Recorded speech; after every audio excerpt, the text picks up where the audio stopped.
മിഥുനോടാണ്. പിന്നെ മിഥുൻ, ഈ സിനിമയിൽ മമ്മൂക്കയുടെ ഫൈറ്റ് സീനുകൾ അതുപോലെ തന്നെ മറ്റു ആക്ഷൻ സീനുകളൊക്കെ ഭയങ്കര എനർജിയാണ് കാണാനുള്ളത്, ഇപ്പൊ ട്രെയിലർ കണ്ട സമയത്തൊക്കെ. അപ്പൊ ഇതില് മിഥുനായിട്ട് എന്തെങ്കിലും എക്സ്ട്രാ എഫേർട്സ് എടുത്തിട്ടുണ്ടോ? മമ്മൂക്കയുടെ ഒരു നടൻ എന്നുള്ള നിലയ്ക്ക് മിഥുന്റെ മുന്നിലുള്ള വെല്ലുവിളികൾ എന്തൊക്കെയായിരുന്നു? ഞാൻ സത്യം പറഞ്ഞാൽ മമ്മൂട്ടി കമ്പനിയുടെയും മമ്മൂട്ടിയുടെയും വൈശാഖേട്ടൻ്റെയും പുറകിൽ ഒളിച്ചു നിൽക്കുന്ന ഒരാളാണ്. റിയാലിറ്റിയിൽ അതാണ് സത്യം. കാരണം നമ്മൾ എഴുതി കൊടുത്ത് ഇവിടെ ഒരു ആക്ഷൻ സംഭവിക്കുന്നു, അതിന്റെ പ്രീയും അതിന്റെ പോസ്റ്റും അല്ലേ നമുക്ക് എഴുതാൻ പറ്റുള്ളൂ. അപ്പൊ ഈ ആക്ഷൻ ഇങ്ങനെ ഒരു സിറ്റുവേഷൻ ഉണ്ട്, ഇവിടെ സംവിധായകന്റെ പ്രതിനിധിയായി വന്നു. അതെ, കുഴപ്പമില്ല, പറയാം.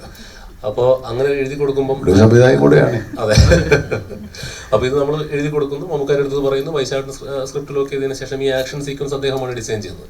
അപ്പം വൈശാഖേട്ടനും ഷമീർ മുഹമ്മദും നമ്മുടെ സ്റ്റണ്ട് മാസ്റ്റർ ഫീനിക്സ് ഫ്രോഗും എല്ലാം ചേർന്ന് നമ്മൾ കുറച്ച് റിഹേഴ്സ് ചെയ്ത് ഇത് ഫൈറ്റ് ഷൂട്ട് ചെയ്ത് ശേഷം മമ്മൂക്കെ കൊണ്ടുവന്ന് കാണിച്ച് ഇത് ഇങ്ങനെയൊക്കെയാണ് നമ്മൾ എടുക്കാൻ പോകുന്നത്. മമ്മൂക്ക് അതിന് വേണ്ടി വളരെ ആവേശത്തോടു കൂടി നന്നായി കഷ്ടപ്പെട്ട് ഇവരെല്ലാവരും കൂടി ചെയ്തതാണ് ഇതിലെ ഫൈറ്റ് സീക്വൻസുകൾ. അപ്പോൾ അതിൽ ഫൈറ്റ് നമ്മൾ നേരത്തെ ഷൂട്ട് ചെയ്തിട്ടുണ്ട്, ഞാനില്ലാതെ.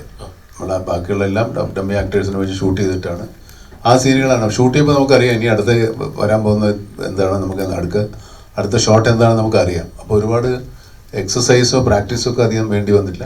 ഇങ്ങനെ കെട്ടാന്ന് എടുക്കും. പക്ഷേ 1-2 പ്രാവശ്യം ഒന്നും എടുത്ത ഫൈറ്റൊന്നും അത്ര ശരിയാവും. നന്നായി കഷ്ടപ്പെട്ടിട്ടുണ്ട്. അതാണ് നിങ്ങൾ കാണുന്നത്. ആ ആക്ഷൻ സീക്വൻസിലെ എനർജിയൊക്കെ നമ്മളിപ്പോൾ ഡിസൈൻ ചെയ്ത് കൊണ്ടുവന്ന് ഇദ്ദേഹം അത് വളരെ കഷ്ടപ്പെട്ട് എല്ലാവരും ചേർന്ന് ചെയ്തതാണ്. അപ്പം പ്ലാനിങ് ഉണ്ടായിരുന്നു അതിൻ്റെ പുറകെ. അതുപോലെ തന്നെ ഇപ്പോൾ താങ്കളുടെ ഇപ്പോൾ കഴിഞ്ഞ കുറേ സിനിമകൾ താങ്കൾ ബാക്ക് ചെയ്ത ഒരുപാട് സിനിമകൾ ഇപ്പം സസ്പെൻസ് ത്രില്ലറാണ്. അതുപോലെ തന്നെ ഇപ്പോൾ ടെർബോ പോലെയുള്ള സിനിമകളാണ്. ആട് പോലെയുള്ള ഒരു സിനിമ ഇനി തീർച്ചയായും അനൗൺസ് ചെയ്തല്ലോ. ആട് 3 ഞാൻ സംവിധാനം ചെയ്യുന്ന അടുത്ത സിനിമ ആട് 3 ആയിരിക്കും. ഓക്കെ, അടുത്ത് വരും. ഇപ്പോൾ ഇവിടെ ടെർബോ തന്നെ ഇപ്പം ഓവർസീസിലൊക്കെ വ്യാപകമായി റിലീസ് ചെയ്യുന്നുണ്ട്. ജർമ്മനിയിൽ വലിയ കൂടുതൽ തിയേറ്ററുകളും ഷോകളൊക്കെ ഉണ്ട് എന്ന് പറയുന്നുണ്ട്. അപ്പം നമ്മളിപ്പം മലയാള സിനിമയുടെ ഈ 2024 ഫസ്റ്റ് ക്വാർട്ടറിൽ എത്തുമ്പോൾ തന്നെ 1000 കോടിയുടെ കണക്കുകളൊക്കെ വരുന്നുണ്ട്. അപ്പോൾ ഇതൊക്കെ മൊത്തത്തിൽ മലയാള സിനിമയെ എങ്ങനെ ബൂസ്റ്റപ്പ് ചെയ്യും സാമ്പത്തികമായി? തീർച്ചയായും വലിയ ആവേശമല്ലേ നമുക്ക് തരുന്നത്. ഇപ്പം മഞ്ഞുമൽ ബോയ്സ് ആയാലും പ്രേമലു ആണെങ്കിലും ഇപ്പം ഇദ്ദേഹത്തിന്റെ ബ്രഹ്മയുഗമാണെങ്കിലും ആവേശം ഒരുപാട് സിനിമകൾ ഇങ്ങനെ നമ്മുടെ ബോക്സ് ഓഫീസിന്റെ പരിധികൾ ഇങ്ങനെ ഈ പറഞ്ഞ പോലെ എക്സ്പാൻഡ് ചെയ്തുകൊണ്ട് പോയിക്കൊണ്ടിരിക്കുകയാണ്. അപ്പോൾ അത് ഇനി നമ്മൾ ചെയ്യുന്ന സിനിമകൾക്കും പിന്നാലെ വരുന്ന സിനിമാ പ്രവർത്തകർക്കും മറ്റു ഭാഷയിൽ നമ്മുടെ സിനിമകൾ സ്വീകരിക്കപ്പെടുക എന്നൊക്കെ പറയുന്നത് ഒരു വലിയ എനർജി തന്നെയാണ്. പിന്നെ ഇൻഡസ്ട്രിയിൽ പണം വന്ന് വീഴുക എന്ന് പറയുന്നത് എന്തുകൊണ്ടും തിയേറ്റർ വ്യവസായത്തിനും നടീനടന്മാർക്കും ടെക്നീഷ്യന്മാർക്കും എഴുത്തുകാർക്കും എല്ലാവർക്കും നല്ലതല്ലേ. അപ്പോൾ തീർച്ചയായും മലയാള സിനിമയുടെ ഏറ്റവും നല്ല വർഷത്തിലൂടെയാണ് കടന്നു പോകുന്നതെന്ന് സിനിമാ പണ്ഡിറ്റുകൾ പറയുന്നു. അത് ഒരുപാട് സന്തോഷം. ഇതിങ്ങനെ എല്ലാ വർഷവും ആവർത്തിക്കട്ടെ എന്ന് ആഗ്രഹിക്കുന്ന ഒരാളാണ് ഞാൻ. നമ്മുടെ സിനിമ മാത്രമല്ല, എല്ലാവരുടെ സിനിമകളും വലിയ വിജയങ്ങളാവട്ടെ, പ്രേക്ഷകർ നിരന്തരം തിയേറ്ററുകളിലേക്ക് എത്തട്ടെ, മറ്റു ഭാഷകളിൽ മലയാള സിനിമ ഇപ്പോൾ സ്വീകരിക്കപ്പെട്ടതിൽ കൂടുതൽ സ്വീകരിക്കപ്പെടട്ടെ എന്നൊക്കെയുള്ളതാണ് നമ്മുടെ ആഗ്രഹം. അത് ഇനിയിപ്പം ആ ലെവലിലൊക്കെ ആയിരിക്കും ആൾക്കാർ പ്രൊജക്ടുകൾ ഡിസൈൻ ചെയ്തുകൊണ്ട് വരിക. നല്ലതാണ് എന്തുകൊണ്ടും. Just one more question to Mithun Chetan and Rajvi Shetty sir. Of course, നമ്മുടെ നോർമൽ ഒരു വില്ലൻ കഥാപാത്രം എന്ന് പറയുമ്പോൾ നോർമൽ നമ്മൾ കണ്ടിട്ടുള്ളത് കുറച്ച് ജയന്റ് ആണ്, കുറച്ച് ഹെവി ആണ്, അങ്ങനെയൊക്കെ. ഈ ഒരു വില്ലൻ എന്ന് പറയുമ്പോൾ ഒറിജിനൽ വില്ലന്മാരൊക്കെ ഇതിനേക്കാളും ചെറുതാണ്. സത്യം പറഞ്ഞാൽ ഞാൻ കണ്ടിട്ടില്ല.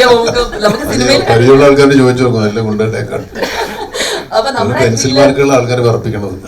അതെ, അപ്പൊ വില്ലൻ ഇവിടെ ഷർട്ടും മുണ്ടും ഷോളൊക്കെ ആയിട്ടാണ്. മിഥുൻ ചേട്ടാ, ഇത് വളരെ പെർപ്പസ്ഫുള്ളി ചെയ്തൊരു കാര്യമാണോ? അതേപോലെ തന്നെ one more thing, Raj B Shetty സാറിന് മുമ്പ് കണ്ടപ്പോ ഞാൻ പറയാൻ വിട്ടുപോയ ഒരു കാര്യമായിരുന്നു, നീവു ഹെഗിത്രേ പഠിച്ചിട്ട് വന്നതാണ്, അത് മറന്നുപോയി എന്ന് ചോദിച്ചപ്പോ. എന്തുകൊണ്ട് ഇദ്ദേഹത്തെ കാസ്റ്റ് ചെയ്യുന്നുള്ളതിന് എനിക്ക് ഒറ്റ മറുപടിയേ ഉള്ളൂ, ആളെ വേണ്ടത്ര പരിചയമില്ലാന്ന് തോന്നുന്നു. ഞാൻ പറഞ്ഞത് മറ്റാണ്, ഇയാളെ കണ്ട് ഭ്രമിച്ചിട്ടാണ് നമ്മൾ ഇദ്ദേഹത്തെ ക്ഷണിക്കുന്നത്. ഗരുഡഗമനെ കണ്ട് നമ്മൾ ഇങ്ങനെ ഇതാരാണ് ഇയാൾ എന്നുള്ള അന്തം വിടലിലാണ് ഇദ്ദേഹത്തെ നമ്മൾ ഈ സിനിമയിലേക്ക് ക്ഷണിക്കുന്നത്. ഇദ്ദേഹം ഇങ്ങനത്തെ ഒരു സിനിമ, ഇങ്ങനത്തെ ഒരു ക്യാരക്ടർ ചെയ്യുമെന്ന് പോലും നമുക്കറിയില്ലായിരുന്നു. കാരണം അദ്ദേഹം ചെയ്ത സിനിമകളുടെ പാറ്റേൺ നമുക്കറിയാലോ. അപ്പോൾ ഇദ്ദേഹത്തെ കണ്ട് ഇഷ്ടപ്പെട്ടിട്ട് തന്നെയാണ് നമ്മൾ ഈ ചിത്രത്തിലേക്ക് ക്ഷണിച്ചത്. ബാക്കി ഇദ്ദേഹം പറയട്ടെ. ഈ ഒരു കോസ്റ്റ്യൂമിന് കൂടെ ഇത് ഇദ്ദേഹം ഇപ്പം നമ്മൾ വില്ലന്മാരെ പല രീതിയിൽ ക്യാരക്ടർ അധികം പറയുന്നില്ല, പല രീതിയിൽ വില്ലനായിട്ടല്ലേ ഇങ്ങനത്തെ ഒരാള്.